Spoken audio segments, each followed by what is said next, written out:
Uma alegria de estar convosco aqui nessa noite, me sinto extremamente honrado. Quero manifestar minha gratidão ao querido pastor Ismael, pastor Elaine. Pastor Ismael, na minha formação ministerial, ele dirigia a igreja Referência do Brás. Quando se falava numa igreja vibrante, viva e moderna, era a Vila Ré. E nós tivemos pouquíssimo contato. Tive contato com seu filho na Umadesp. E passou, quando eu cheguei ao pastoreio, o pastor Ismael já estava nessa linda igreja, que hoje tenho a honra de estar aqui. E falei, bom, perdi de aprender com um grande homem de Deus. Até que em janeiro desse ano, na véspera do meu aniversário, 10 horas da noite, o pastor Zaqueu me ligou e falou, você está numa missão, fizemos uma reunião rápida, e esteja 8 horas da manhã em Jaboticabal. Eu falei, bom, 3 horas de viagem? Muito mais. Aí eu passei o meu aniversário viajando a madrugada inteira. E foi bênção, e eu pude preencher essa lacuna ministerial na minha vida e aprender com o Senhor. Sou grato, enalteço a sua história e o seu aprendizado que eu estou tendo dia a dia nessa nossa caminhada. Louvo a Deus por essa rica oportunidade de poder falar alguma coisa, que não temos muito, mas alguma coisinha, sobre esse tema tão rico e tão especial. Vamos abrir nossas Bíblias na carta aos Filipenses, e o pastor Ismael lembrou da colônia japonesa. Eu estive lá no ano passado, quando a igreja fez aniversário e levou todos os obreiros que eram pastores e saíram de lá. Na minha palavra de saudação, eu li esses versos que vou ler aqui nessa noite, que se encontram nos versículos 3, 4, 5 e 6. A eles, quando li, dizendo da saudade que sentia, e aqui introduzindo a alegria que é estar na presença de Deus, e vamos falar sobre isso nessa noite. Diz assim, versículo 3: Dou graças ao meu Deus todas as vezes que me lembro de vós, fazendo sempre em todas as minhas orações súplicas por todos vós com alegria, pela vossa cooperação a favor do Evangelho, desde o primeiro dia até agora, e tendo por certo isso mesmo, que aquele que em vós começou a boa obra, a aperfeiçoará até o dia de Cristo Jesus. Você pode dizer amém? Amém. Tome seu assento e que Deus nos abençoe, não seja o Carlos, mas que o próprio Deus use esse servo tão pequeno para trazer algo. Jesus é o motivo da nossa alegria. Quem pode dizer isso comigo? Jesus é o motivo da minha alegria. Você pode perguntar, Jesus é o motivo da sua alegria?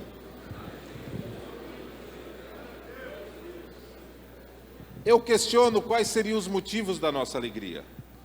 Poder-se-ia dizer que o nascimento de uma criança, os primeiros passos, a primeira formatura, quando meu filho formou no prezinho, nós tivemos um processo de anos, de uma luta material e espiritual, até que Deus nos desse a bênção.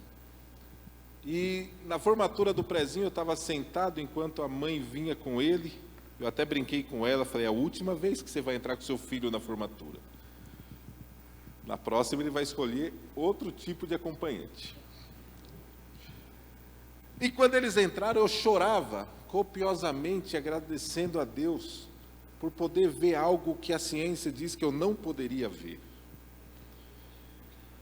O primeiro beijo, para quem casou ou vai casar, o dia do casamento, compra do primeiro carro, compra da casa própria, uma promoção no serviço, uma viagem inesquecível.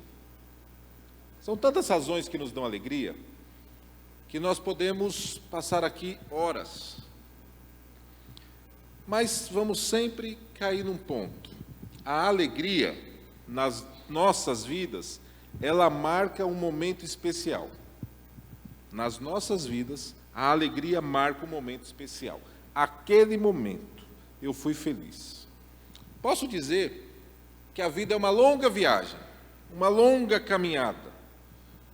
E como todo caminho, por melhor que seja, você vai encontrar buraco na pista, você vai encontrar desvio na pista, você vai encontrar curvas, ladeiras, descidas. Vai ter momentos de sol, vai ter momentos de escuridão. Vai ter momentos de frio e vai ter momentos de calor. A caminhada pressupõe riscos. A busca pela felicidade passa por aí. Parece que é a grande busca do homem. Não é. Mas parece que é a grande busca do homem. Nós estamos buscando a felicidade. Aonde está a felicidade? Os melhores médicos descobriram um negócio que virou para eles uma mina de ouro, a estética. Então, fileiras e fileiras de homens e mulheres, antigamente só mulheres, hoje homens e mulheres, reclama do nariz, reclama da barriga, reclama de qualquer coisa. E vamos gastando dinheiro em busca da felicidade que não vai chegar. Porque a felicidade não está contida em coisas. A felicidade não está contida em um dia de grande alegria. Discutindo sobre isso, eu me lembro de um professor meu que falava: não existe felicidade. Para um crente ouvir isso é um escárnio, porque nós sabemos o que é a felicidade. Não existe felicidade, o que existe são momentos felizes. Eu falei, até acredito que existam momentos felizes, mas quem conhece Cristo, conhece a verdadeira felicidade. Tudo muda quando nós sabemos que nós temos Jesus Cristo na nossa vida. Com Jesus Cristo a gente anda embaixo do calor ou do frio. Com Jesus Cristo a gente anda de carro ou a pé. Com Jesus Cristo a gente mora numa casa ou aluga, ou mora de emprestado. Com Jesus Cristo você pode comer uma grande refeição ou passar por um jejum forçado, porque a alegria não está no que você tem, está em saber que Ele desceu do céu, morreu, ressuscitou, para que eu e você tenha vida eterna. Trazendo o gancho, vamos pensar em um homem que é igual eu e você. Igual eu e você, nada diferente. Esse homem é igual eu e você, um homem bem educado, bem formado, é um homem bem recomendado, é um homem que foi respeitado, tem missão a se cumprir, vai cumprir a missão é ruim para nós, mas para ele não. Ele vai descendo atrás de cristãos, ele tem ordem, autorização para prender, se precisar matar, mataria. Ele vai cumprir a sua ordem até que, descendo uma ladeira, uma grande luz chegou na vida dele, o cegou, ele cai do cavalo, e ele ouve Jesus falar com ele: Saulo, Saulo, por que me persegues? Ele discute com o Salvador, e ele diz: sou eu a quem tu tens perseguido. Dura coisa, Saulo. É levado até uma cidade que ele não conhece, uma rua que ele não conhece, uma casa que ele não conhece, pessoas que ele não conhece, e começa uma vida nova com aquele que conhece a todos nós. Esse homem passa a fazer o que nenhum de nós fez. Jesus é Jesus. Quem doutrina a igreja é Paulo. E não tem como entender o mistério do Evangelho sem passar por esse homem. Não tem como. Em discussões poderia-se dizer, Jesus é Jesus. Mas se não tivesse um panfleteiro tão bom quanto Paulo, E esse homem um dia é preso, injustamente acusado de crimes que não cometeu, acusado de coisas que ele não fez, exposto a uma humilhação pública que não poderia passar.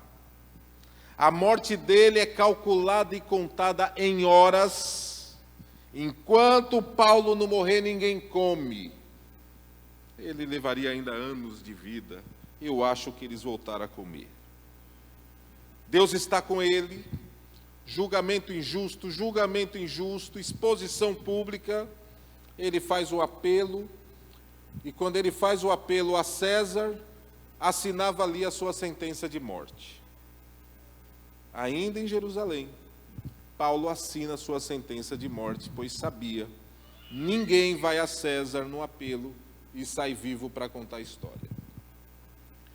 Levado a Roma, o caminho de Roma, você sabe, navio naufraga, confusão, todo tipo de perda, mas ainda assim Deus estava com ele. Ele chega em Roma, numa prisão domiciliar. Ele consegue receber visita. Aqui ele recebe a visita de um servo de Deus dessa igreja, a igreja de Filipos. E ele consegue, nessa situação, sabendo que a sua morte é iminente, vai chegar, sabendo que não há perspectiva de soltura, sabendo que o destino dele já está traçado, mas ele sabe que ele é uma pequena semente, que o Evangelho produz e leva até que Jesus Cristo cumpra e conclua a sua obra. Ele escreve a carta aos Filipenses. Ele escreve essa carta e manda entregar para eles. Incrível, uma carta de regozijo, uma carta de alegria. Paulo sabe que a verdadeira alegria é uma constante inabalável em uma vida cheia do Espírito, Romanos 14, 17. Não é um sentimento emocional transitório que vai e vem. A alegria não depende de circunstâncias. Tanto que ele dá 5 elementos só numa leitura alta do texto. 5 elementos.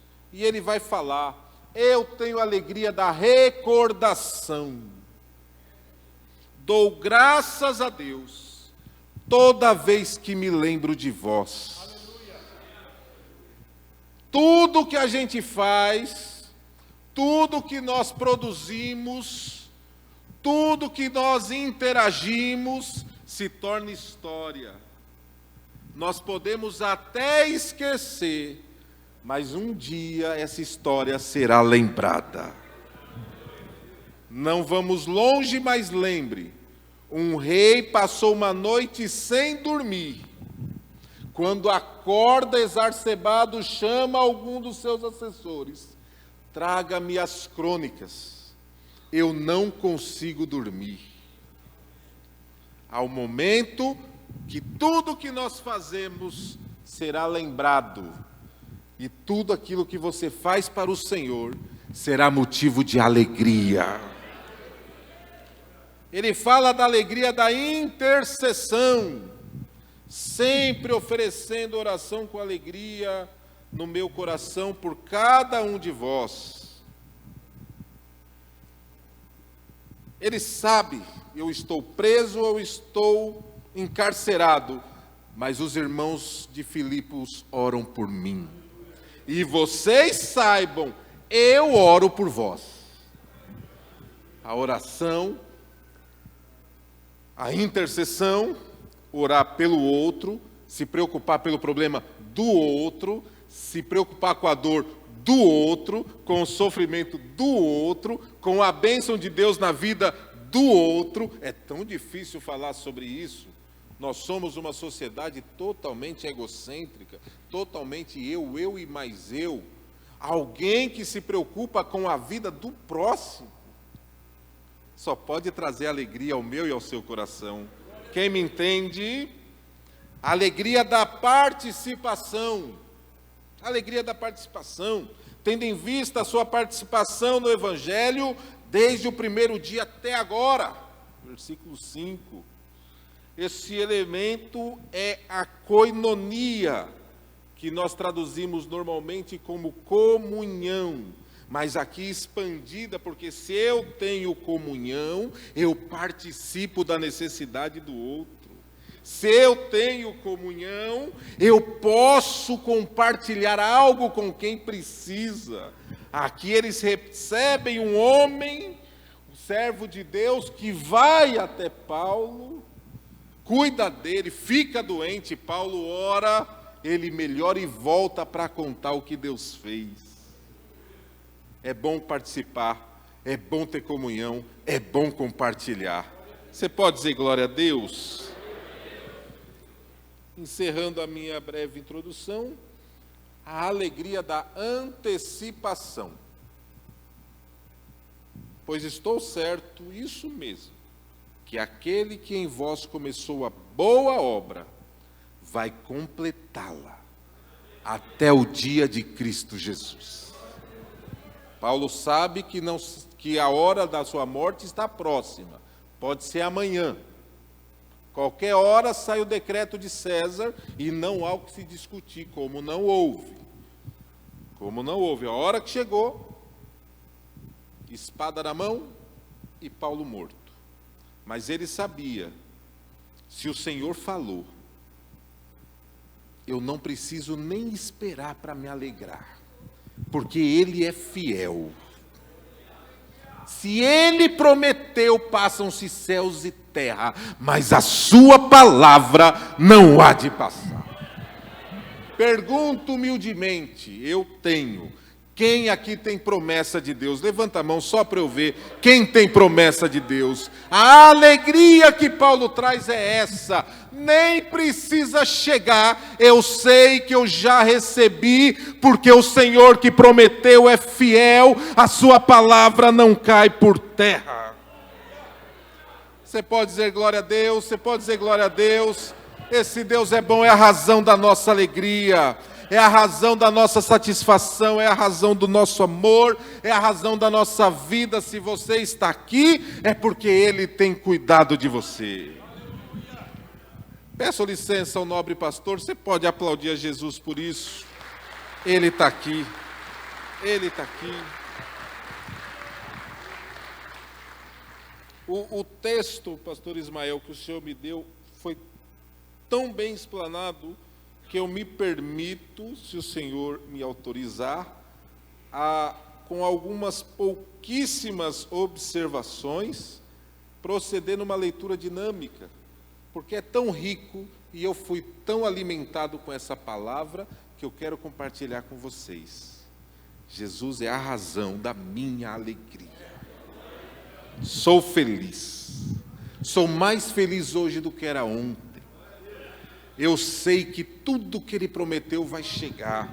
Eu sei que os meus dias maus não afastam o amor de Deus por mim. Tudo que Ele tem, Ele vai fazer.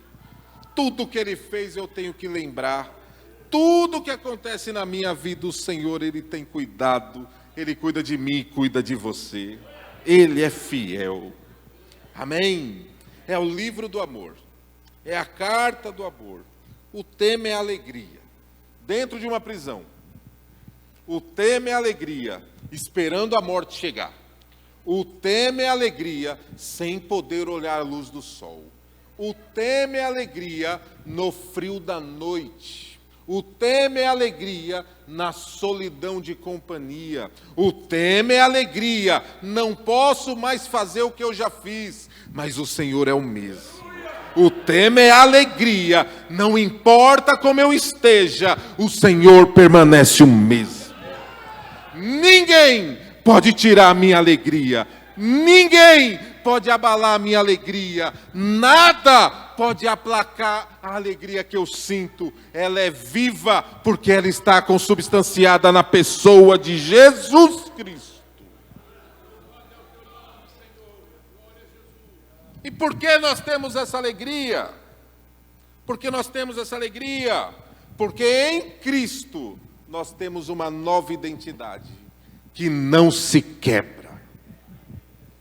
Fui pastor de um obreiro, nobre pastor, e esse obreiro, para minha tristeza e tristeza da minha família, a gente perdeu ele na Covid. Uma perda irreparável. E esse obreiro, quando dirigi a primeira igreja, minha primeira igreja, não tinha ninguém lá. Assumi 7 crentes.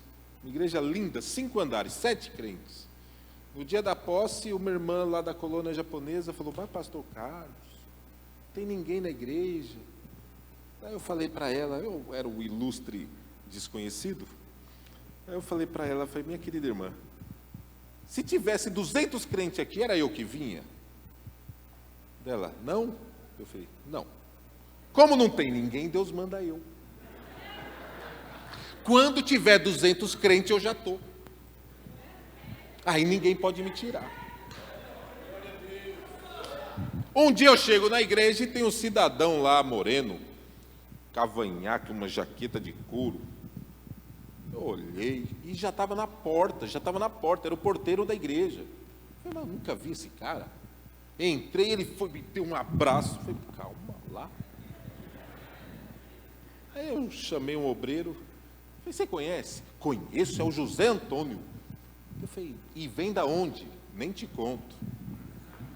Mas é crente pelo menos? Muito, você vai amar. Amei. Ele era daquele que não se continha. Subia uma criancinha, cantava tudo esquisitinho. Glória a Deus! Lá no braço, quantas vezes eu falo, Jesus, o bispo vai matar a gente. E umas 3 vezes o bispo falou, esse está mais crente que todo mundo. Eu falei, graças a Deus. Conversando comigo, ele falou, pastor, sabe por que eu sou tão feliz? Porque, sabe qual que era o meu apelido? Meu apelido, lá no mundo, qual que era o seu apelido? Meu apelido era Saravá. Eu falei, com um apelido desse, você já imagina de onde vinha. E era isso mesmo, a família todinha bagunçada. Mas um dia, Deus pegou lá o Saravá, aceitou Jesus, morreu evangelista na obra do Senhor, dirigiu 2 igrejas. Porque em Cristo, Ele tira a velha identidade. E Ele dá uma nova identidade. Você não é mais o que era antes, você agora é servo do Senhor Jesus. Não importa o que você viveu lá atrás, você vai ter uma nova vida, uma nova história. Seu nome agora será dito com honra. Porque o nosso Deus é Deus de honra.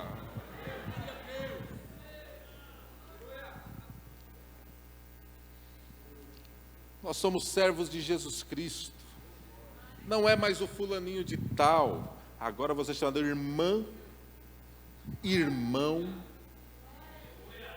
Daqui a pouco você coloca um terninho simples. Não precisa ser caro. Você coloca.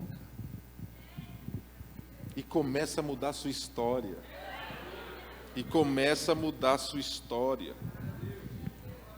Romanos 6, 23 fala assim, porque o salário do pecado é a morte, mas o dom gratuito de Deus é a vida eterna. Ele entra. Jesus se entregou na cruz por nossos pecados.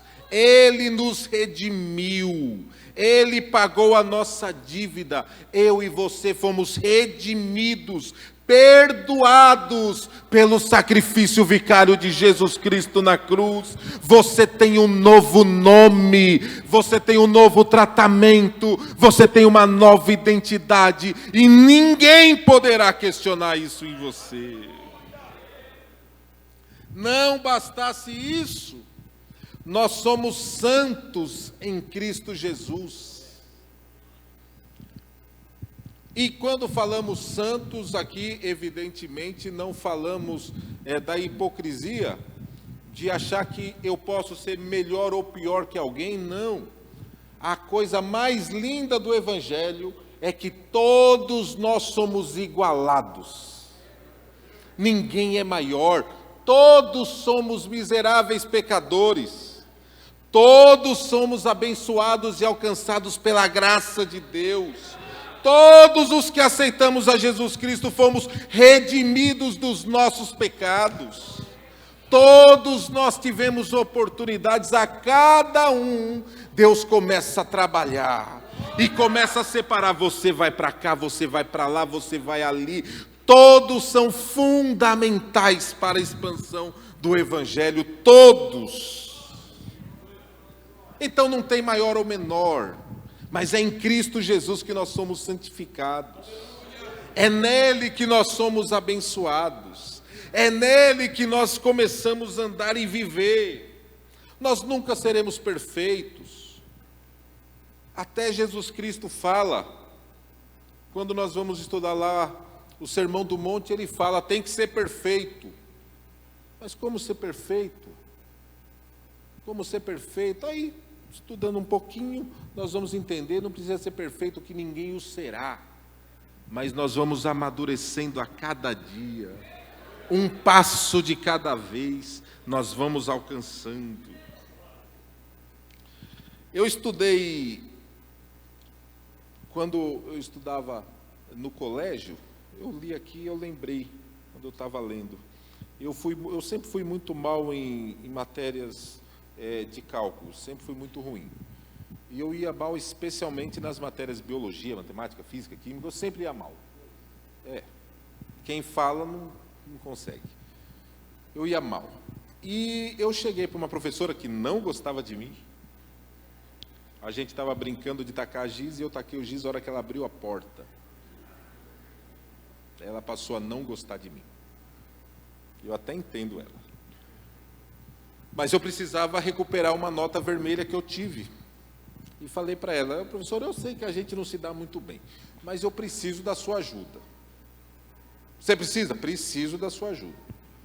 Você vai estudar e vai fazer o seminário, eu vou te marcar. Se você ir bem, eu te dou a nota que você precisa. A senhora me dá?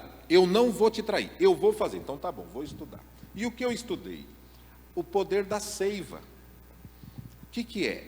Quando você pega um galho que não tem nada a ver com o tronco e enxerta ele, e aquele galho é enxertado no tronco, e o poder da seiva, a vida que tem naquele tronco, passa para aquele galho enxertado.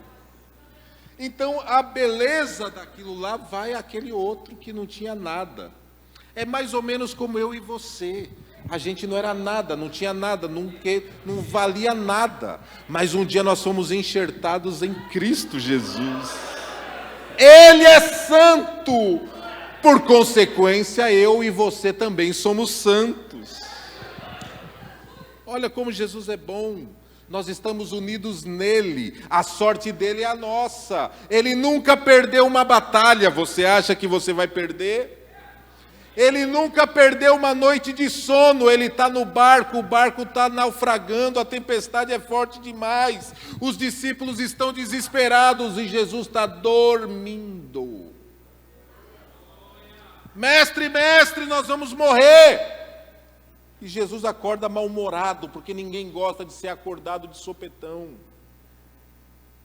Vai lá, dá 2 gritos, a tempestade cessa, o vento acalma.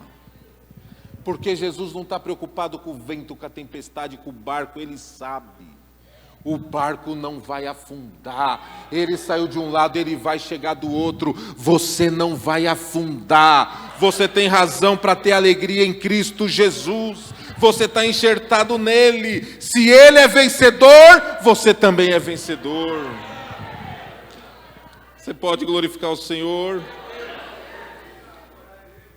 E prosseguimos. A graça e a paz da parte de Deus, nosso Pai e Senhor Jesus Cristo. Graça e paz. Só para começar, você tem uma nova identidade. Você é beneficiário do que Ele é. A bênção dele te alcança e Ele fala para você, graça e paz. Eu te dou o presente que você nem precisa. Você vai ter um favor que nem merecia ter. E vai viver em paz. Paz é estar com as contas em dia? Paz é uma vida sem guerra? Paz é ausência de turbulência? Não. Paz é poder dormir devendo. Dói. Paz é dormir no meio de uma tempestade, é difícil. Paz é poder descansar no meio da guerra. O Senhor tem para você. O Senhor tem para você. Ele tem para você. Ele tem para você. Pode dizer glória a Deus? Ele está aqui nessa noite. Eu já senti a presença dele desde a hora que cheguei.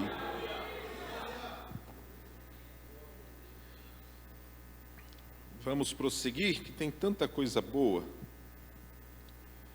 Temos alegria, capítulo 2, para quem estiver acompanhando. Temos alegria, porque em Cristo temos uma família que nunca nos deixa sós. Família é um negócio complicado. Família é um negócio complicado. A gente ama a família, sim ou não? A gente ora pela família, sim ou não? Mas se ficar junto todo dia... A gente só se vê em casamento e velório. Algumas só em velório. É do jogo, faz parte, a gente é ser humano, tem um negócio vermelho que é igualzinho no meu, no seu, é normal. A minha família é dividida, não é um privilégio seu. Minha família é unida, a coisa mais linda do mundo. Glória a Deus. Não comenta porque pode estragar. Não é a regra. Mas aqui, nós vamos tratar o versículo 3 ao 8, ele diz algumas frases que são lindas. Porque a família aqui ela é expandida, ela transcende a consanguineidade. Aqui ela se expande. Olha o que ele diz. Agradeço a Deus por vocês. Vocês me alegram. Vocês têm cooperado com o Evangelho. Eu os tenho no meu coração. Sinto saudade. Percebe quanto afeto? Quanto carinho demonstrado? É nítido que os filipenses eles se destacam de todas as igrejas. Paulo não esconde. Quando eu precisei, os irmãos de Filipos cuidaram de mim. Quando os irmãos de Jerusalém passaram necessidade, eles não entenderam muito bem o Evangelho. Eles acharam que Jesus ia voltar daqui 3 meses. Venderam tudo que tinha, venderam o carro, tiraram o dinheiro do banco, saíram da faculdade, fecharam a firma, pediram as contas. Jesus vai voltar. Não voltou.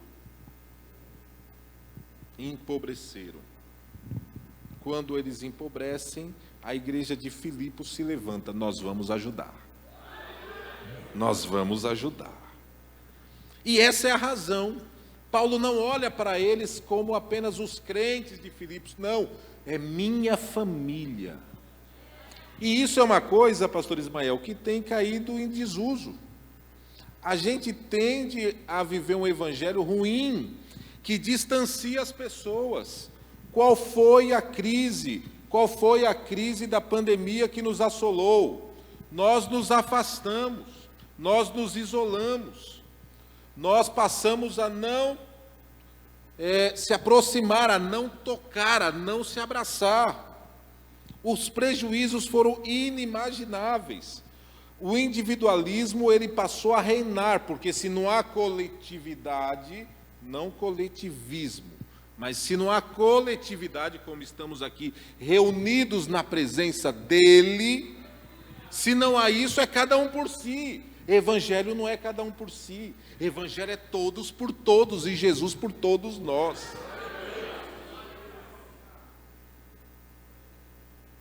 O que nós vivemos? O individualismo e o consumismo reinando. Porque ninguém parou de comer, ninguém parou de gastar, ninguém parou de comprar. Só não se juntava. Como é essa vida? Eu ficava olhando na minha rua, toda hora chegava moto trazendo alguma coisa. Toda hora parava carro e trazendo alguma coisa que foi comprada.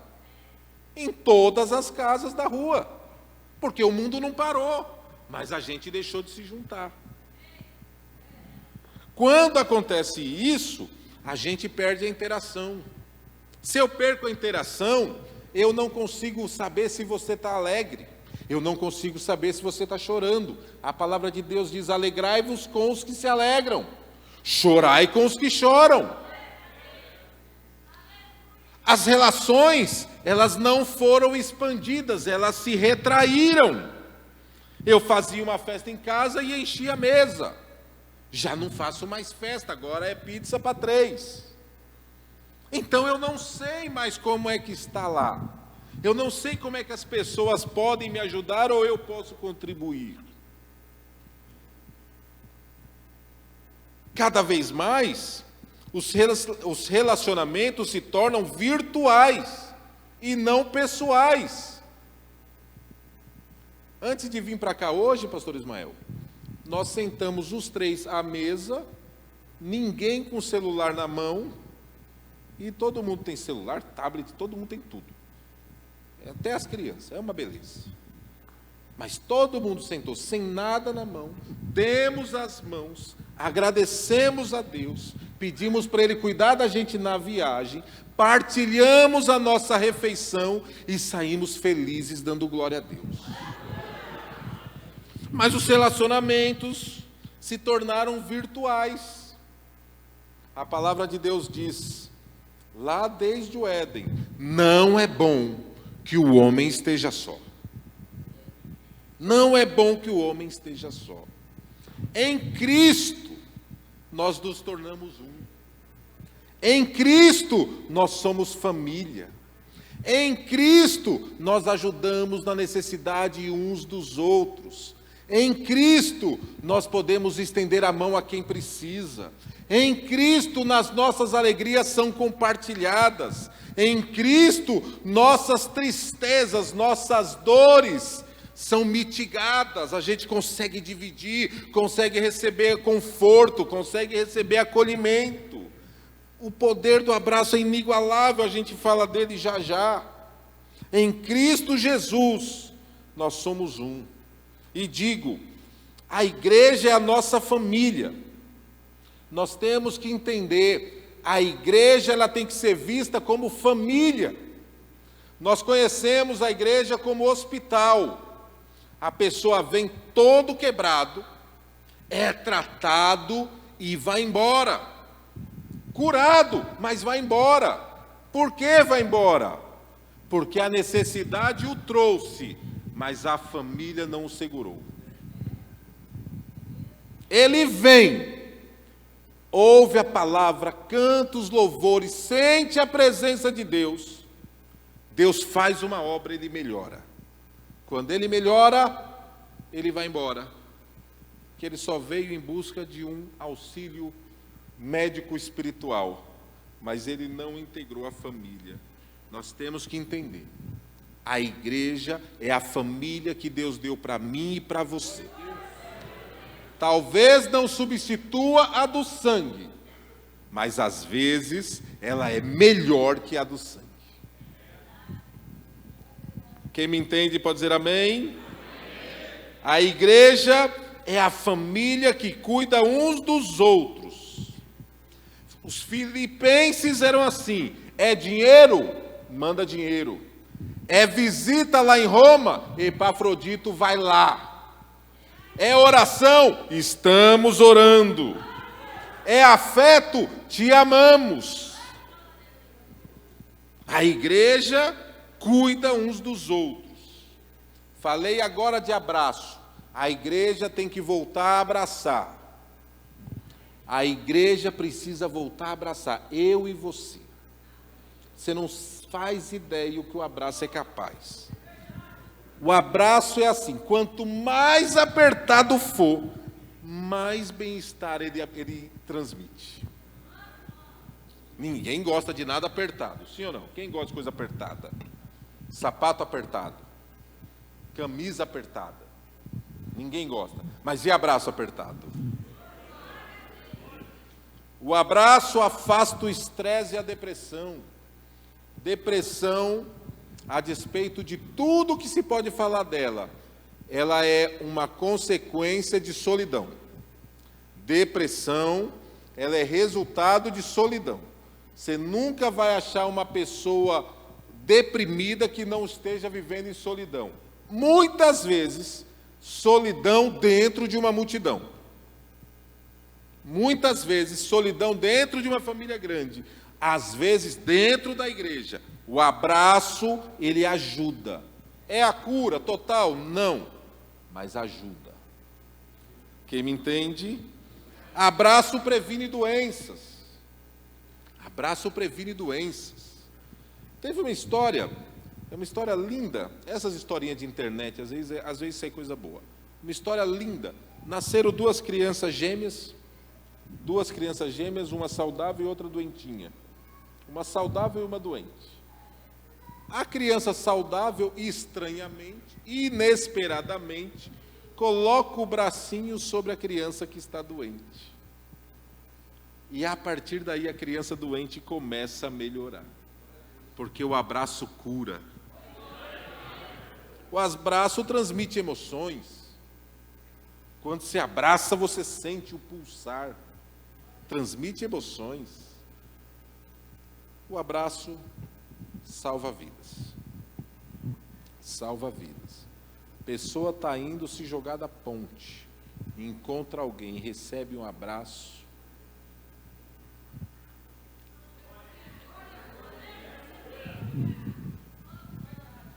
A hora voa, o que é ótimo, porque significa que logo estaremos com Cristo na glória. Capítulo 3. Temos alegria porque em Cristo temos um propósito de vida maior do que nós mesmos. Olha que lindo. A nossa alegria é porque em Cristo o propósito é maior do que eu e você. Temos um propósito maior. Paulo ora para que cresçam em amor, sabedoria, discernimento, pureza. O crescimento deles era o propósito da vida de Paulo.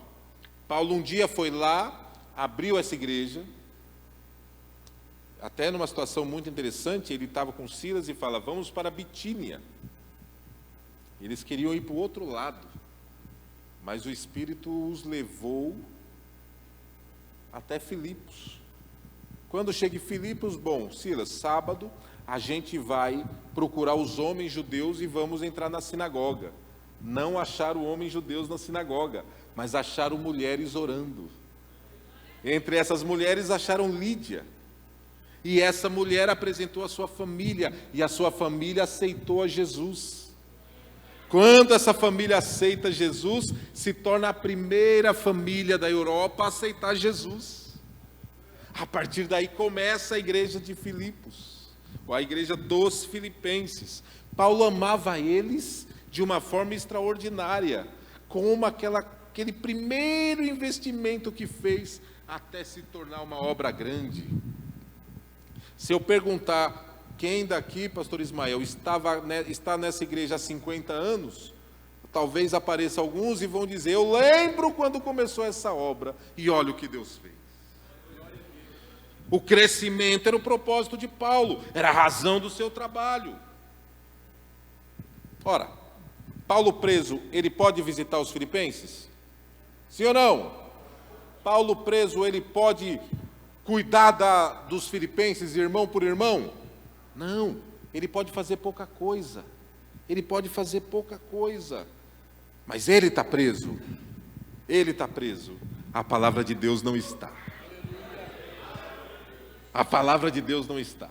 Eu posso não ter forças para ir, mas a palavra de Deus vai.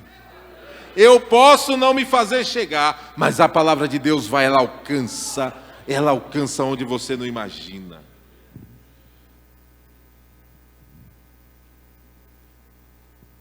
Deus tem uma obra na sua vida. E o que Ele começou a fazer em você, Ele vai terminar. Nada que Deus começou na sua vida vai ficar incompleto. Deus não é Deus de obra incompleta. Deus não é Deus de parar pela metade. Deus não é Deus de começar e não terminar. Deus não é Deus de fazer algo que depois precisa ser refeito. Deus, quando faz uma obra, Ele faz completa e irretocável. Não tenha dúvidas que na sua casa, na sua família, aonde você trabalha, nos seus filhos, seu esposo, sua filha, aonde você está precisando e você sabe que Deus já começou, Ele vai cumprir. Todos os seus propósitos serão cumpridos até o final. Todos nós precisamos de um propósito para viver.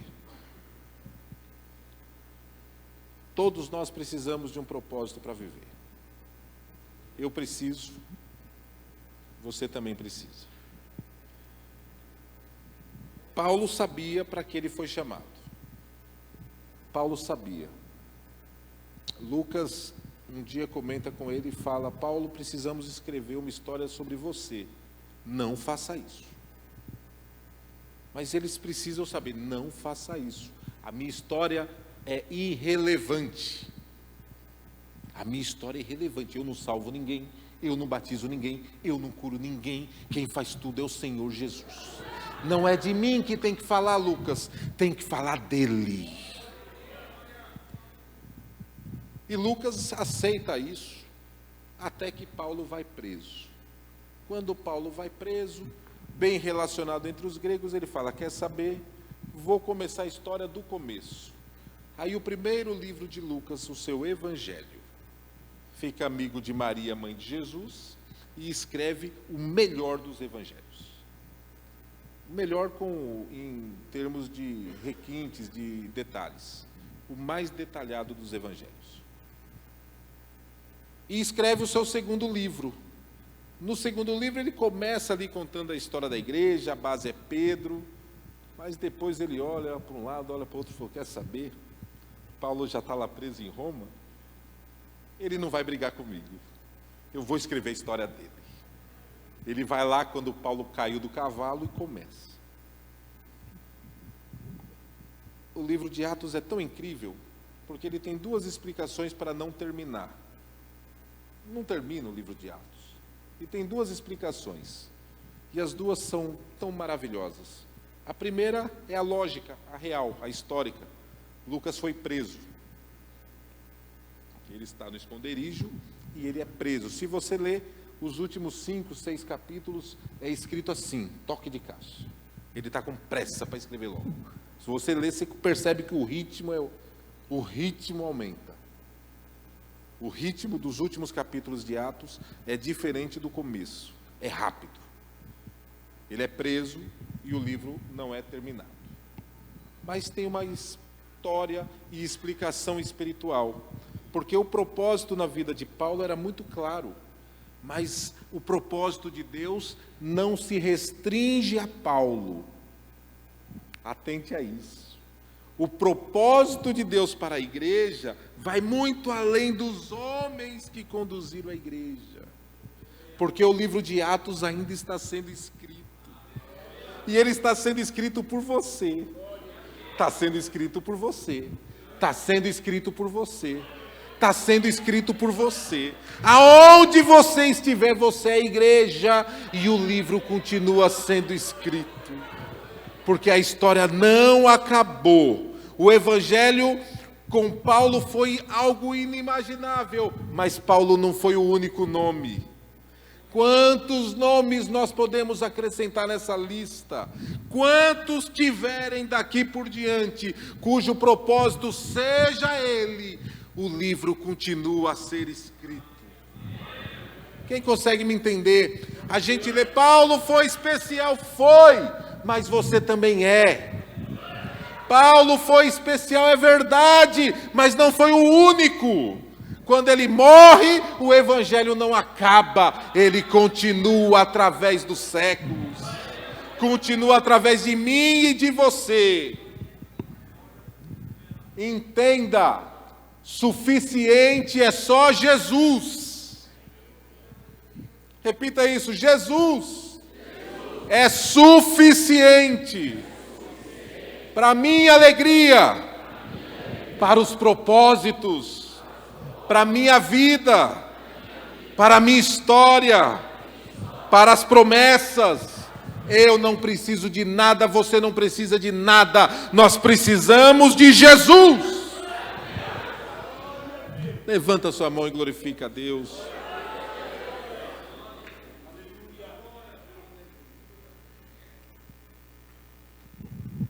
Capítulo 4, você acompanha aí, ele é um contraponto lindo. E ele diz: nós temos alegria, porque até os planos frustrados cooperam para os bons propósitos de Deus. Como assim?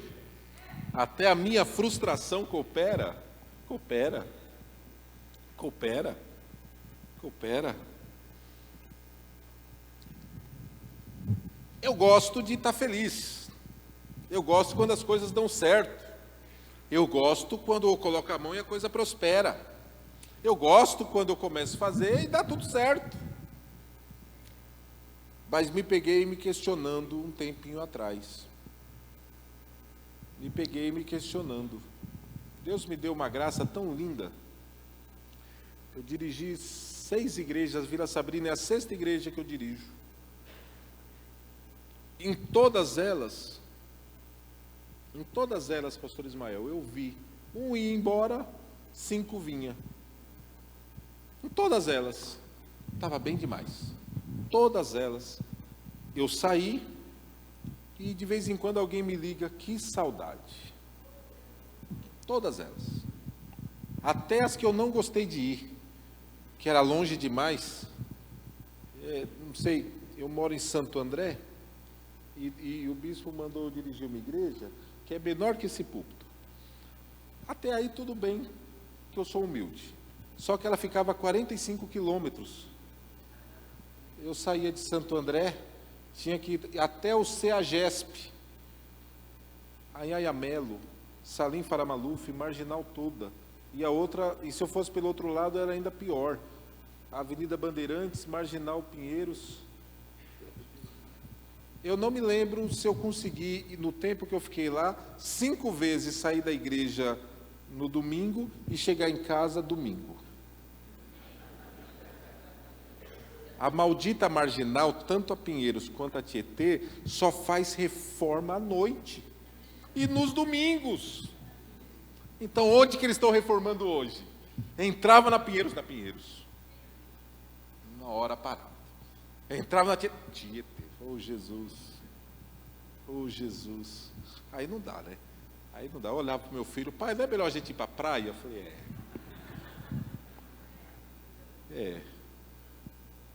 E de lá, eu deixei filhos. Alguns dirigindo igreja, outros obreiros. Tudo prosperou. Aí assumi a Vila Sabrina. Vila Sabrina é a igreja da Zona Norte de São Paulo. Não sei se alguém aqui já é de São Paulo, mas é uma igreja de vanguarda. Como era a Vila Ré, o Jardim Vila Formosa, Taqueirão, algumas igrejas especiais. Como todas, mas essas diferentes. Então eu estou na Vila Sabrina, cheguei no ápice. Falei, agora sim, agora eu sou pastor de verdade. Estou dirigindo a Vila Sabrina. E aí, pastor, estou indo embora. Pastor, estou indo embora. Pastor, estou indo embora. Estou indo embora. Estou indo embora. Aí um obreiro me chama, pastor, o que está acontecendo aqui nessa igreja? Deve ter pecado. Eu falei, varão? Varão? E eu me questionei. Deus, tem alguma coisa errada. Dirijo a igreja desde 2007. Como que isso está acontecendo agora? Não é possível. Não é possível. E Deus falou, acalma que eu estou trabalhando. E a coisa aconteceu no silêncio. Sem exposição de mídia social, sem gritos, sem fotos, sem aparecer. Eu só digo para você uma coisa e não me pergunte como. Se você chegar lá domingo, a igreja está cheia. O púlpito está cheio.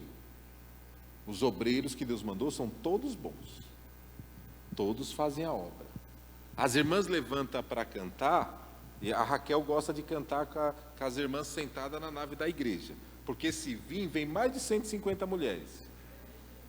E aí a igreja fica quase vazia, e ela fica provocando a gente. Deus faz a obra. Quem faz a obra é Deus. Paulo diz, eu estou preso, eu vou morrer, não depende de mim. Eu estou alegre, porque o Senhor não tem que me agradar, Ele tem que fazer com que a obra dEle aconteça. Não é o meu nome que tem que ser honrado, é o nome dEle. Não importa eu, importa Ele. Ninguém foi melhor do que João Batista nisso. Quando questionado, Jesus está batizando mais que você. A resposta de João Batista foi essa: presta atenção, importa que ele cresça e que eu diminua, mas que a obra dele seja completa, e a obra dele será completa na minha e na sua vida, não importando a quem tenha que agradar ou não. Não estou feliz, a obra está sendo feita, então o nome dele está sendo glorificado. Fique feliz, não por você, mas pela obra dele ser realizada. Se a obra dele é realizada, meu irmão, a bênção chega na sua casa.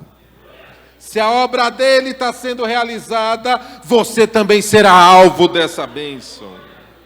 Paulo diz, a prisão é injusta, meus planos estão frustrados, eu vou morrer, eu estou aqui sozinho, você não faz ideia da situação. Mas eu estou feliz, porque a obra não para e a obra não depende de mim.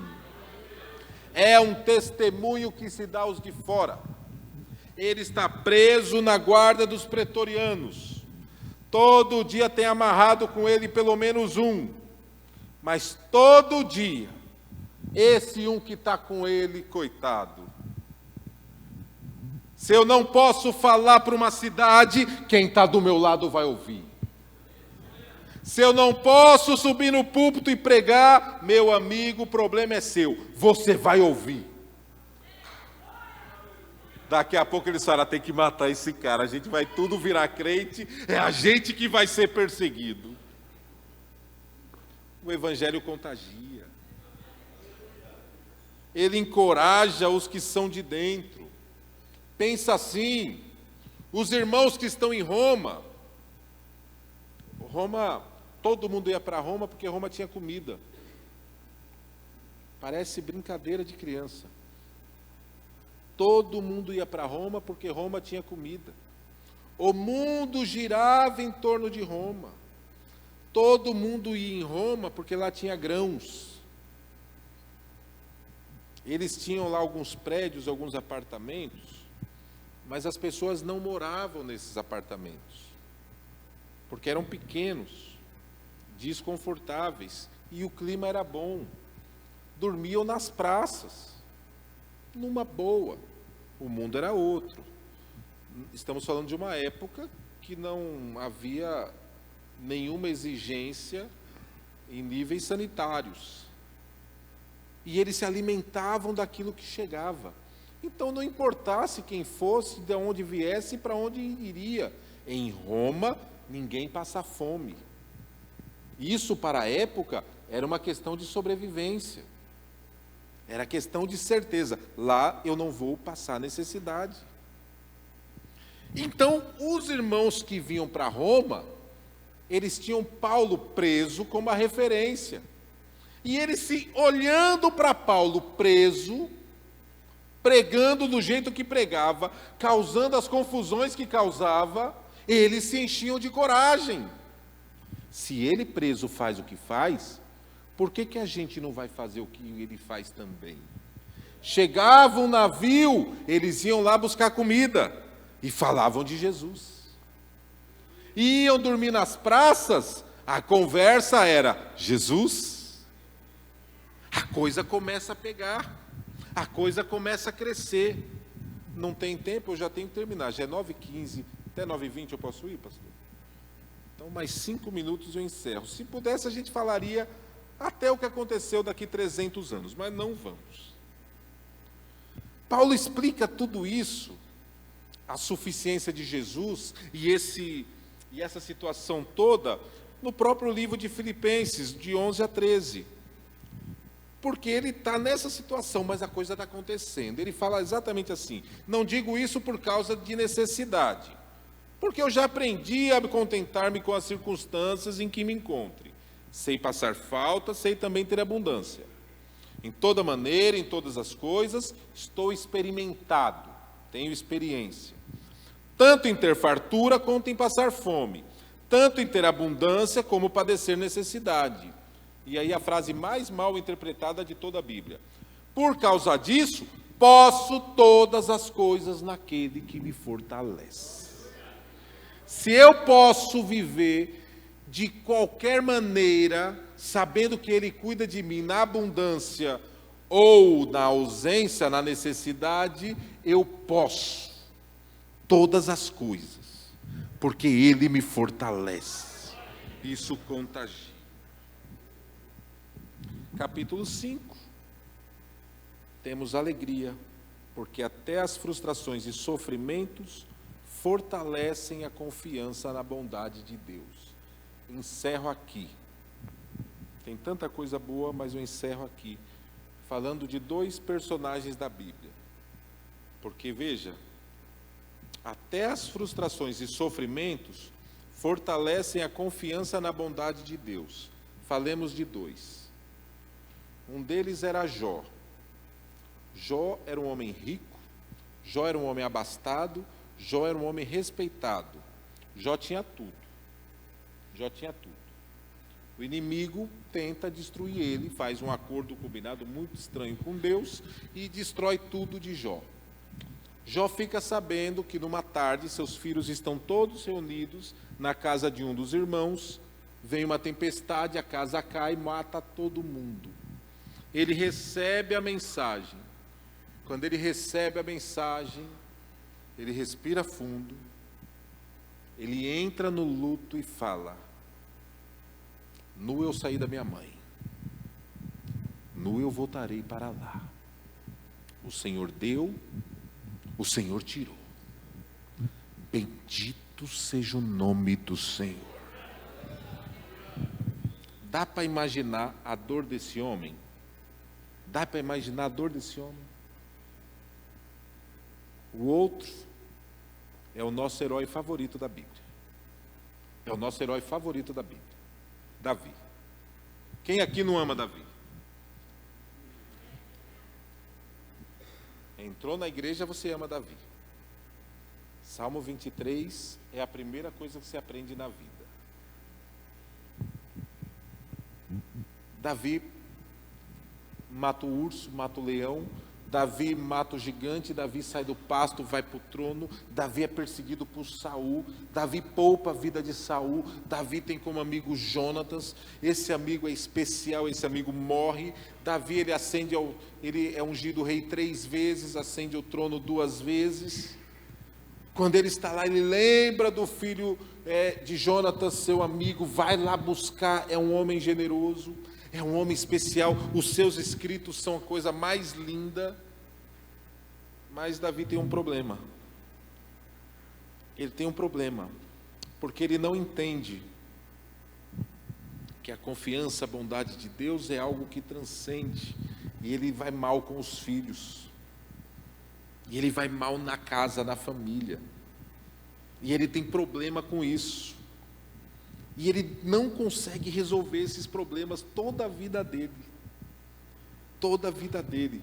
Irmão que abusa de irmã, irmão que mata irmão, irmão que foge, irmão que volta, irmão que usurpa o trono, irmão que toma o trono, irmão que faz o pai fugir, e o pai só volta quando o irmão morre, irmão que foi ser criado lá no Egito porque era meio complicado, que volta para assumir o trono, tudo bagunçado. Qual a diferença? Jó sentiu uma dor inigualável, mas ele sabia,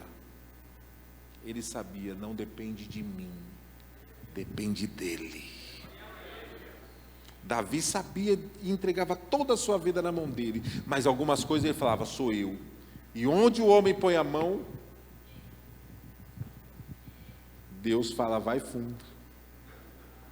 Aonde você fala, Deus tem que ser o Senhor, Deus fala, agora eu vou. Agora eu vou. A aflição eu passo e você passa. Frustração eu sofro e você sofre.